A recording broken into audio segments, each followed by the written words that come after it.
All right, so get this. We are diving into a world today, right, where young women are basically looking at climate change like it's a villain they're about to take down. Hmm. I like that energy. Right. We're talking climate sisters resisting ecocide, and this book, it's not messing around. Yeah, ecocide is a pretty heavy word. Intense, right. Definitely. For anyone who might not know, it means like wiping out the environment on a crazy scale. It gets the point across about how urgent this is for these activists. Totally. And the book, it's like excerpts, stories, you really get into it. What I thought was so cool, though, is how it feels global. Like we're hopping between continents, but it's not speeches. It's these women telling you what it's like where they are. And that's huge, right? Because this isn't theoretical for them. They're dealing with climate change right now in their daily lives. Like, I kept thinking, what was I worried about at 16? Getting my driver's license, right? And these women are organizing movements. The book talks about this whole surge in young people leading the charge on climate, and it really makes you think. For sure. And so many of these groups, it's young women at the forefront, which I don't know if you've noticed this pattern. Oh, absolutely. It's like a lot of social justice movements, right? Women are often the ones who are most impacted, so they're the ones who are like, okay, we need to change this. Yeah, it's like give us a seat at the table, or sometimes we'll build our own table because clearly no one's giving up their chair. And what I think Climate Sisters really drives home is that this isn't just an environmental problem, it's totally tied up with social justice. 100%. Like, who's got the power, whose voices are heard, and who gets hit hardest when things go wrong. It's all connected. It is. And that brings us to our first climate sister, Isra Hirsi. She's from the U.S. Okay, so she co-founded the U.S. Youth Climate Strike, which is already incredible. But then her mom is Ilhan Omar, the congresswoman. It's like activism is in her blood, you know? Right, like it's practically genetic at this point. Yeah. But what really got me in the book was how honest Isra is about, like, even within the environmental movement, she was hitting roadblocks. Totally. She talks about how some of the language they were using, like loving grass and lakes, it just totally missed the mark for her. Right, like it felt very out of touch with what communities of color deal with. They often face the worst of the environmental damage, but don't always get included in the conversation about how to fix it. Exactly. And she even called out some groups for, like, only talking about saving polar bears. Which, don't get me wrong, polar bears are important. Oh, for sure. But as Isra was saying, sometimes it feels like those conversations are happening in this bubble, you know, far removed from what marginalized communities are dealing with on a daily basis because of climate change. It's so true, and that's where this idea of intersectionality comes in. You can't separate environmental justice from social justice if you actually want to make real, lasting change. 100%. Okay, you ready for a little trip around the world? Always. Let's head over to China and talk about Hongyi. Now, imagine being a teenager organizing a school strike for climate change anywhere. That takes guts. But in China, where the government isn't exactly known for being cool with dissent, that's next level. Seriously, it's one thing to talk about making a change, but to actually risk your freedom to demand it, that's commitment. Totally. And her story, it shows you how brave you have to be to speak truth to power, even when you know there might be serious consequences. She started small, like getting her family to live more sustainably, but then she just kept going.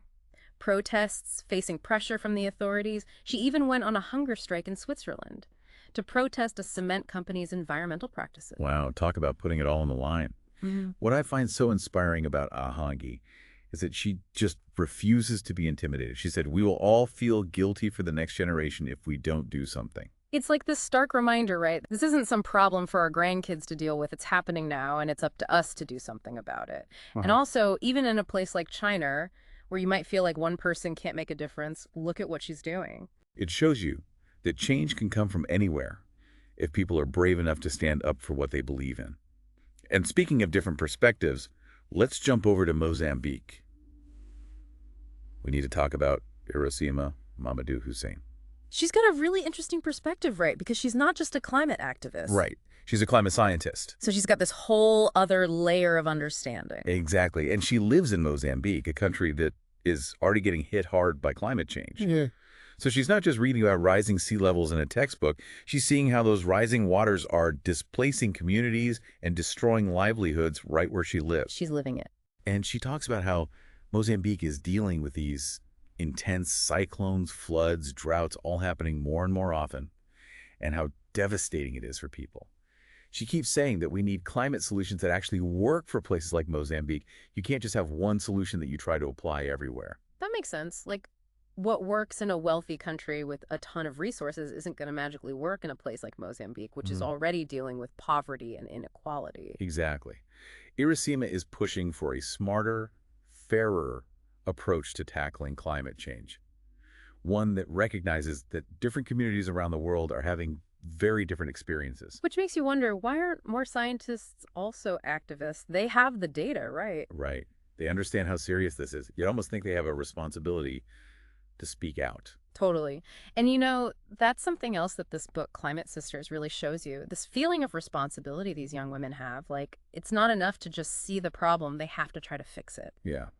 Speaking of responsibility, let's talk about Hindu Oumarou Ibrahim from Chad. Oh, she's amazing. She's an indigenous rights activist who's bringing the voice and knowledge of her people, the Oumarou, to the world. And what's so powerful about what she's saying is how she connects indigenous rights, protecting the environment, and climate action. Like, they're all part of the same issue. And for the Moro, they are all connected.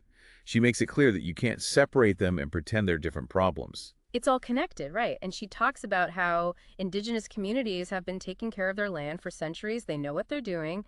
And we need that knowledge if we're going to tackle climate change. And she doesn't just say it, she's got the evidence. She points out how indigenous communities often have much lower rates of deforestation and higher levels of biodiversity on their land than surrounding areas. Yeah. They are living proof that you can live sustainably. Exactly. It's not just about owning the land. It's about respecting it, understanding that when the environment is healthy, the people are healthy. Exactly.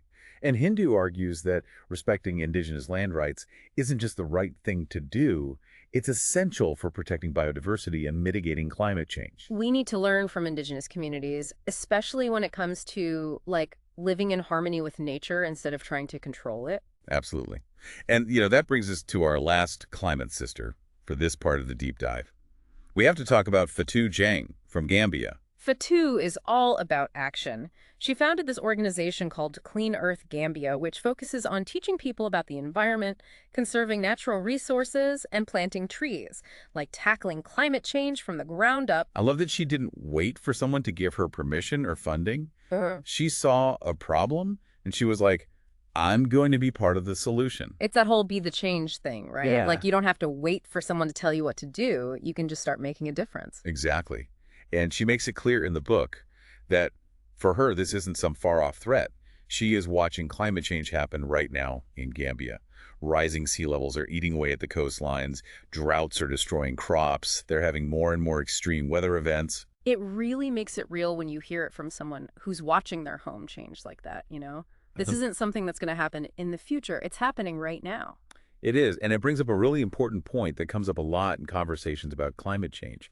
It's not just about cutting emissions going forward. It's about helping communities adapt to the changes that are already happening. It's a two-pronged approach. But totally. Like, yes, we absolutely have to reduce emissions, but we also have to help communities, especially the ones that are already being hit the hardest, to become more resilient to the effects of climate change. Exactly. And that's something that Fatou is really passionate about. Making sure that countries like Gambia, which honestly haven't contributed that much to climate change in the grand scheme of things, get the support they need to deal with the impacts and thrive. Okay, so we just met 5 amazing women, each with their own unique experience and way of approaching climate change. But when I step back and look at Climate Sisters as a whole, it's like this global network of young women, all connected by this shared purpose. It's pretty incredible. It's like there's this invisible thread running through their stories. They come from different places, different cultures, all over the world, but they share this fierce dedication to protecting the planet. It's inspiring. What gives me hope is that they're not waiting for anyone to give them permission to take action. They're not looking to older generations for approval. They're just doing it. Organizing, protesting, educating, innovating, building this powerful movement from the ground up. And they're doing it in such a different way than we've seen before. It's not all doom and gloom. It's about empowerment, creativity, hope. Right. And it's not just about marches and protests, although those are important. They're using art, music, storytelling, technology. They're meeting people where they are and inspiring change. Exactly. Whether that's online, in the streets, or in their own communities. And, the book doesn't shy away from the challenges these women face either. Right. They're up against governments, corporations, these massive systems of power. It's pretty daunting when you think about it. What struck you about how they deal with those obstacles? Because it would be so easy to just get discouraged and give up, you know? What impressed me was that they confront these challenges head on, and they do it with such incredible resilience. Like, take Isra Hirsi, for example. Hmm. As a young black Muslim woman in the environmental movement, she could have easily been intimidated by the pushback she got. Instead, she used it as fuel to make her voice even stronger and to fight for more inclusive and equitable climate action. She didn't back down. She was like, actually, you're going to listen to me. It's about more than just saving the planet, right? It's also about social justice, about representation for a future where everyone has a voice. Exactly. And what's so cool is that they're not afraid to challenge the status quo, even within their own movements. They're pushing for intersectional approaches to climate action, acknowledging that you can't address climate change without also addressing things like racial justice, economic inequality, gender equality. It's all connected, right? Like, we can't just pick and choose which issues to care about. We have to look at how they all fit together. Right, and it's a message that's resonating, especially with younger generations. They see the world differently, and they're demanding better from their leaders. They're not afraid to call out hypocrisy or inaction. Okay, so we've talked about the challenges, but what about the wins? Because even though they're facing these huge obstacles, these climate sisters are making real progress. What were some of the specific examples in the book that really stood out to you? Well, first, just think about how many young people are now involved in climate activism because of these women. They've inspired millions around the world to take action, whether it's joining protests, making more sustainable choices in their own lives, or putting pressure on elected officials. It's incredible. Like, they've created this ripple effect that's impossible to ignore. Exactly. And we're seeing real policy changes happening because of their activism. Right. For example, in 2019, partly because of the global climate strikes that Isra Hirsi helped organize, the UK Parliament declared a climate emergency. They were the first national government to do that. Wow. I know. And since then, hundreds of other governments and organizations around the world have followed suit. It's like this domino effect. One government takes action, then another and another. Pretty soon you've got a global movement. Exactly. It just shows you the power of collective action, of speaking up and demanding better from our leaders. And then you've got the smaller, more localized victories too, like Fatou Jeng's work in Gambia. Through Clean Earth Gambia, she's helped plant thousands of trees, restore degraded land, and educate so many people about the importance of taking care of the environment. These might seem like small victories in the grand scheme of things, but they're making a real difference in people's lives. And that's what's so important, right? Because it's easy to get overwhelmed by how big and scary climate change is, but these stories remind us that there's still hope, that we can still make a difference. Absolutely. That even small acts of courage and compassion can ripple outward further than we can even imagine. I think that's such a powerful message. And it's something that Climate Sisters really gets across. It doesn't sugarcoat the realities of the climate crisis, but it also celebrates the resilience, the creativity, the hope that these young women embody. So for our listeners who are feeling inspired, who are ready to channel their inner climate sister, what would you say is the most important thing to remember as they start their own journey of activism? Well, I think the biggest takeaway for me is that it's not about waiting for someone to give you a step-by-step guide or tell you exactly what to do. These Climate Sisters are showing us that activism can look like a lot of different things. It's about finding your lane. Yes, what lights you up, what aligns with your skills and passions, and go from there. It's about finding what you're good at, what you're passionate about, and running with it. Yeah, exactly. If you love art, make art about climate change. If you love music, write songs about it. You can even use your voice on social media to raise awareness. There's so many ways to make a difference. And that's something Fatou really understands. She's not just planting trees, right? She's planting these seeds of knowledge and awareness in her community. It's about making a lasting impact. She gets it, right? Yeah. Real change requires changing the culture. And you don't get that just by lecturing people about climate change. You have to connect with them. For sure. Show them how it affects their lives. Give them the tools to be part of the solution. And one thing she says in the book that really hit me was that for her, climate change isn't some like distant threat. You know, Yeah. she's watching it happen in Gambia, like right now. She sees the coastlines disappearing because of rising sea levels, droughts destroying their crops, or having all these crazy weather events more and more often. It really hits different, right? When it's someone telling you that they're literally watching their world change right in front of them, it makes it so much more urgent, so much more real. Right. It's not a problem for future generations to deal with. It's happening now. Hmm. And that's something that we, as in like the global community, we need to remember that, right? It's not just about cutting emissions from this point forward. It's about helping these communities that are already being impacted. We Well, have to help them adapt. totally. It's like, yeah, we need to slam the brakes on emissions like yesterday, but we also need to help people deal with the changes that are already baked in, especially the communities that are already being hit hardest. Yes. And we have to make sure that countries like Gambia that haven't contributed as much to the problem in the first place get the support they need to deal with the consequences and not just survive, but actually thrive. 100%. Okay, so we've met 5 amazing climate sisters so far, each with their own unique story and their own way of tackling climate change. But I think what's really cool about this book is how it shows this global network of young women who are all connected by this shared sense of purpose. It's such a powerful thing to see. It's like no matter where they come from, what language they speak, what their background is, they're united by this fierce determination to protect the planet. And they're not afraid to get their hands dirty. It's not just talk, it's action. Right. They're not waiting around for permission or approval. They're organizing, protesting, educating, innovating, building this incredible movement from the ground up. And they're doing it in such a creative and empowering way. It's not all doom and gloom, right? They're using art, music, storytelling, and technology to connect with people and inspire action. Meeting people where they are, which is so important, whether that's online, in the streets, or in their own communities. Totally. Okay, but let's be real for a second. This book doesn't shy away from the really tough stuff either. These women are going up against governments, corporations, these huge, powerful systems. It would be so easy to get discouraged. It would be easy to just give up, but they don't. Right. And what really struck me was how they face these obstacles with such incredible courage and resilience. Like take Isra Hirsi, for example. Being a young, black Muslim woman in a movement that's often been very white and very male-dominated, she faced pushback and microaggressions, even from within the environmental movement. It would have been so easy to just walk away. Oh, totally. But she used those experiences to fuel her activism, to fight for more inclusive and equitable climate action. She turned her frustration into action. She didn't let it stop her. She let it make her stronger. And that's what's so inspiring about these climate sisters, right?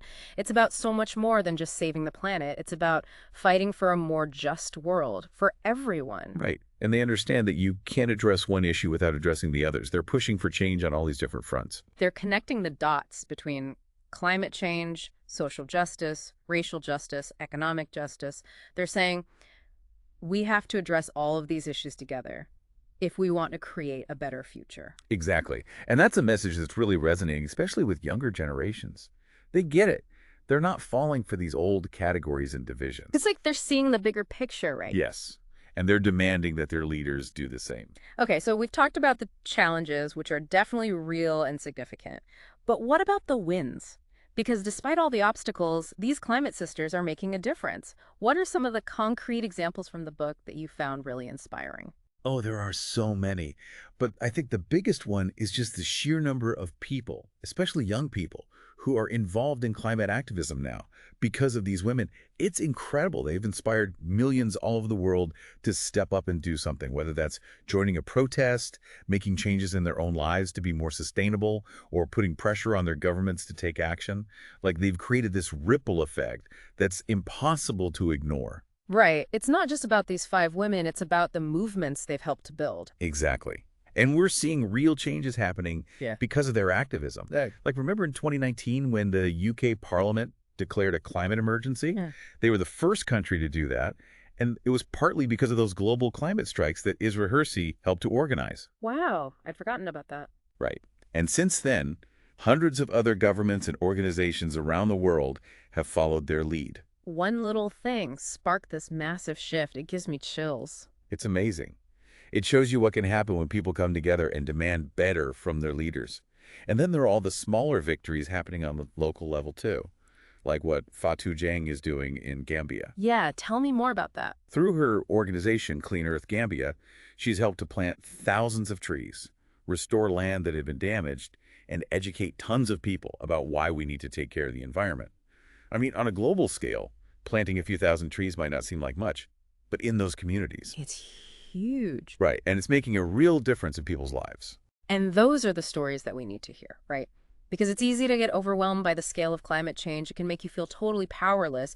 But then you hear about someone like Fatou, who's just one person. A small country most people haven't even heard of. Exactly. And she's out there making a difference. It reminds you that we all have power, that even small acts of courage and compassion can have a ripple effect that we can't even imagine. I love that we all have a role to play in this. And that's something that Climate Sisters does so well. It doesn't sugarcoat how bad things are, but it also reminds us that there's still hope.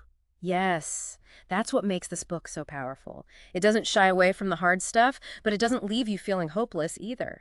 Exactly. And, we talk about hope, but it's more than that, right? It's about action. It's about recognizing that we're not helpless, that we can actually do something to change the course we're on. We don't have to just sit back and wait for the planet to burn. We can be like these climate sisters and fight for the future we want to see. Yes. So to all our listeners out there, don't underestimate your own power to make a difference.